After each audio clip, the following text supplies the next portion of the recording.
नमस्कार माऊली. चला ज्ञानेश्वरीच्या सहवासात. ज्ञानेश्वरी अध्याय 9 मधील ओवी 472 ते ओवी 483च्या सहवासात आपण जाऊया. भगवंत म्हणतात, ज्याने माझ्याकडे यायचं ठरवलं, माझ्याशी समरस व्हायचं ठरवलं, माझ्याशीच नातं जोडायचं ठरवलं, त्याला उपायांची, मार्गांची कधीच कमतरता भासणार नाही. म्हणूनच ते म्हणतात, असं ज्याने ठरवलंय मग आणि भलतिया जाती जन्मावे, मग भजिजे का विरोधावे, परी भक्त का वैरिया व्हावे माझी आजी.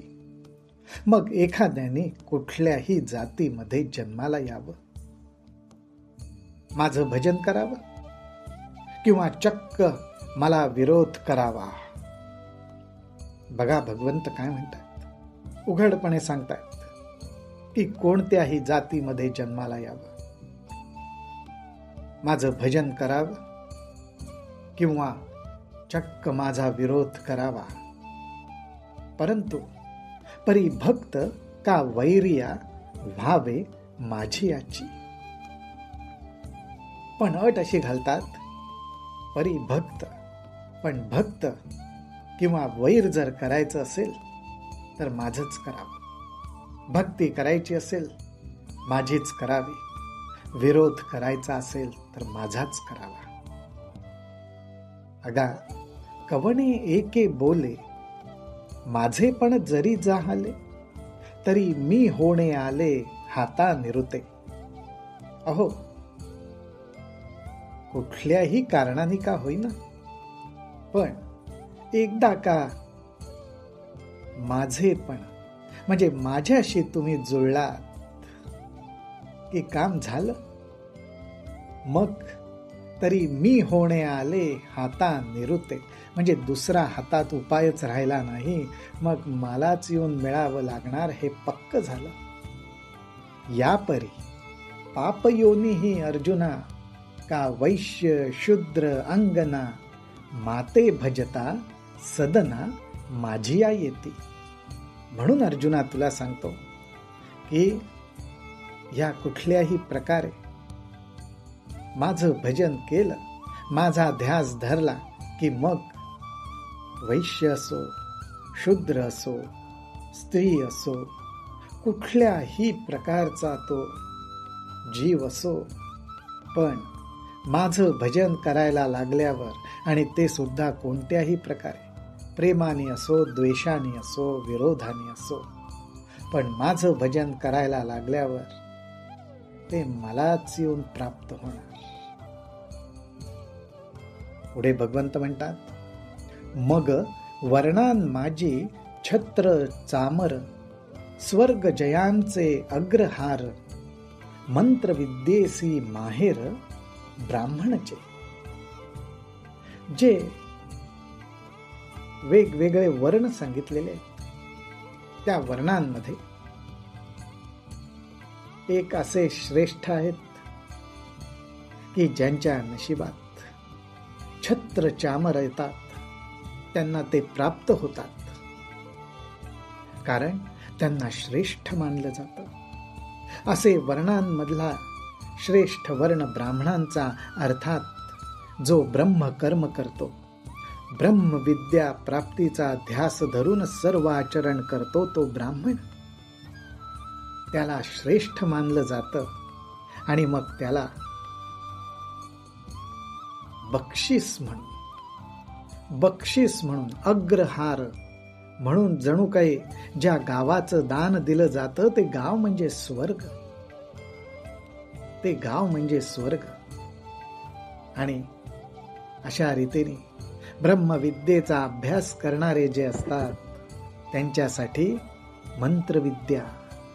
मंत्रविद्या हे तर त्यांचं माहेर असतं. असा ब्रह्म आत्मविद्येचा अभ्यास करणारे जे ब्राह्मण, जे पृथ्वी तळींचे देव, जे तपोअवतार सावयव, सकळ तीर्थांचे दैव उदयलेचे. अहो, मृत्यू लोक अर्थात पृथ्वीवरती जन्माला येऊन जे हे आत्मज्ञ ब्रह्मज्ञ ह्याची प्राप्ती करण्यासाठी जन्माला येतात, ते पृथ्वीवरचे देवच.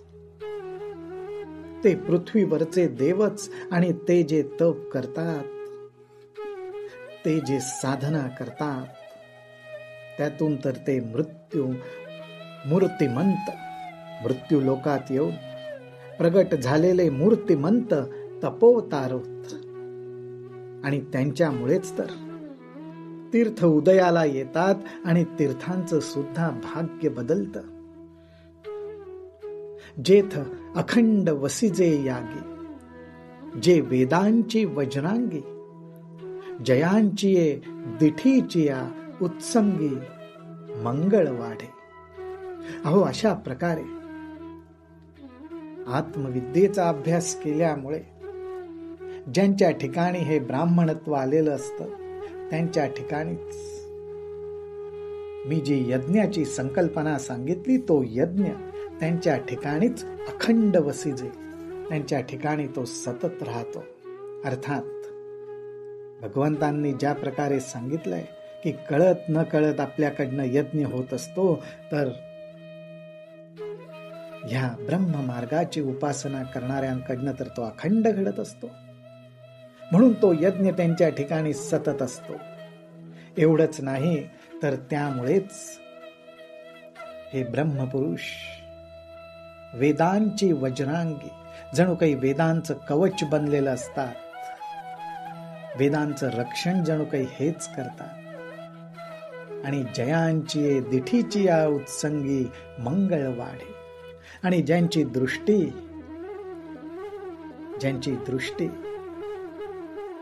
ज्याच्यावर पडते किंवा ज्या ज्या ठिकाणी पडते, तिथे मंगलच वाढत जातं, मंगलमयच होत जातं. जयांची आस्थेचेनी बोले, जयांची आस्थेचेनी बोले, सत्कर्म पाल्हाळी गेले, संकल्पे सत्य जियाले जयांचे. अहो, एवढेच काय, तर त्यांच्या ठिकाणी जो प्रेमळपणा असतो, कशाविषयी? धर्माविषयी, श्रद्धेविषयी. त्यामुळेच तर सत्कर्मांचा विस्तार होतो. त्यांच्या कल्पनेमध्ये अर्थात संकल्पामध्ये जो सत्यपणा असतो, त्याच्यामध्ये प्रचंड सामर्थ्य असतं. आणि त्यामुळेच त्यांच्या संकल्पामध्ये सत्य असल्यामुळेच जगामध्ये सत्य राहतं, असं भगवंत म्हणतात. जगामध्ये ते सत्य, त्या सत्याला जो जिवंतपणा आहे, जीवन मिळालेलं आहे, सत्य जियाले, ते सुद्धा हे ब्रह्मकर्माची उपासना करणारे त्यांच्यामुळेच. जयांचे निगा बोले, अग्निसी आयुष्य जाहले, म्हणून समुद्रे पाणी आपुले, दिधले यांची प्रीती. भगवंत या संदर्भाचा उल्लेख करतात. ते म्हणतात, हे ब्रह्मकर्म करणाऱ्यांनी जे वचन दिलं, त्या वचनामुळेच काय झालं? अग्निसी आयुष्य जाहले, अग्नीला जीवन मिळालं. आणि हे जीवनदान मिळालं, कसं मिळालं? म्हणून समुद्रे पाणी आपुले, दिधले यांची प्रीती. समुद्राची ह्या ब्रह्म करणाऱ्यांवर अत्यंत प्रीती. आणि त्यांनी वचन दिल्यामुळेच समुद्राने आपल्या पाण्यात अग्नी तत्वाला राहण्याची मान्यता दिली. बघा, शेकडो वर्षांपूर्वी माऊलींनी सांगून ठेवलंय की समुद्राच्या पोटामध्ये अग्नी आहे. मिया लक्ष्मी डावलोनी केली परवती, फेडोनी कौस्तुभ घेतला हाती, मग ओढविली वक्षस्थळाची वाखती चरण रजा. जी लक्ष्मी माझ्या हृदयाच्या अत्यंत जवळ त्या लक्ष्मीला सुद्धा मी डावललं, केली परवती, तिला बाजूला सारलं. एवढंच नाही, फेडोनी कौस्तुभ घेतला हाती.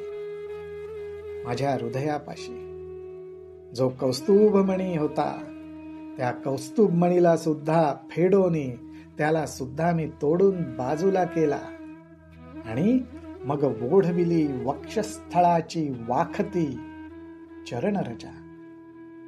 आणि हे ब्रह्मकर्म करणाऱ्या ब्राह्मण देवतेसाठी मी माझ्या वक्षस्थळाची जागा, वाखती म्हणजे खळगी, वक्षस्थळांमधली खळगी, ती जागा हे ब्रह्मकर्म करणाऱ्या ब्राह्मणांच्या चरण रजासाठी दिली. ते रजक्कन, पवित्र रजक्कन धारण करण्यासाठी मी माझ्या वक्षस्थळांची खळगी त्यांच्या समोर केली. अजूनही पाऊलाची मुद्रा, मी हृदयी वाहेगा सुभद्रा, जे आपुलिया दैव समुद्रा जतने लागे. भगवंत म्हणतात, त्या पावलाची मुद्रा, ब्रह्मकर्म करणाऱ्या ब्राह्मणाच्या पाऊलाची मुद्रा अजून सुद्धा मी माझ्या वक्षस्थळावर अर्थात हृदयस्थानी अजून मी ती धारण केलेली आहे. आणि कशासाठी? जे आपुलिया दैव समुद्रा जतने लागे, माझ्या जवळच्या संपत्तीचं रक्षण करण्यासाठी असं भगवंत म्हणतायत. आणि असं म्हणण्याचं कारण का? तर भगवंताची जी दैवी संपत्ती आहे, त्या दैवी संपत्तीचं ह्या पृथ्वी तलावर जर का कोणामुळे रक्षण होत असेल तर जे ब्रह्मकर्म करतात, अर्थात भगवंताचं भजन करतात, भगवंताचं नाम करतात, भगवंताचं नामस्मरण करतात, नामसंकीर्तन करतात आणि या जगामध्ये भगवंताची भक्ती वाढवतात, ते ब्राह्मण, ते ब्रह्मकर्म करणारे ब्राह्मण. जयांचा कोप सुभटा, काळाग्नी रुद्राचा वसवटा, जयांच्या प्रसादी फुकटा, जोडती सिद्धी. असं ब्रह्मप्राप्तीचं कर्म करणाऱ्यांचं महात्म्य, सामर्थ्य काय? तर त्यांना जर राग आला, कोप म्हणजे अत्यंत क्रोध आला, तर भगवंत म्हणतात, काळाग्नी रुद्राचा वसवटा.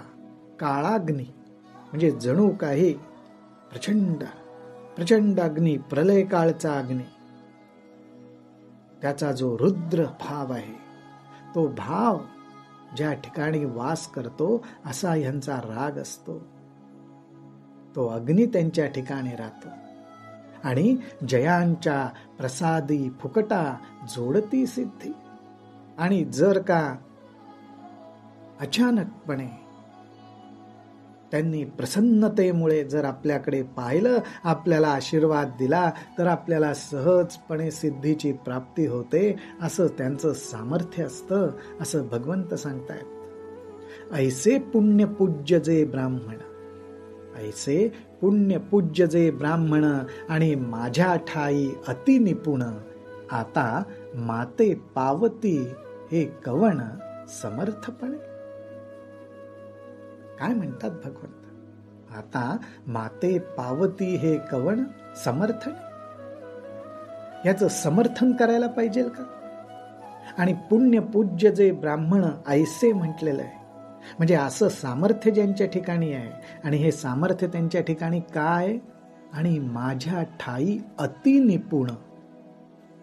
भगवंताची प्राप्ती कशी करून घ्यायची हे त्यांनाच बरोबर माहितीये, किंवा ज्यांना बरोबर माहितीये, अति निपुण म्हणजे जणू काही एक्सपर्ट, त्यांनाच भगवंताची प्राप्ती कशी करून घ्यायची हे माहितीये. कारण ते अखंड भगवंताच्या नामस्मरणामध्ये, भक्तीमध्ये रमलेले आहेत. ऐसे पुण्यपूज्य जे ब्राह्मण, त्यांना सुद्धा माझी प्राप्ती होईल असं बोलून समर्थन करणं का आवश्यक आहे? असं भगवंत म्हणतात. रामकृष्ण हरी, रामकृष्ण हरी, रामकृष्ण हरी.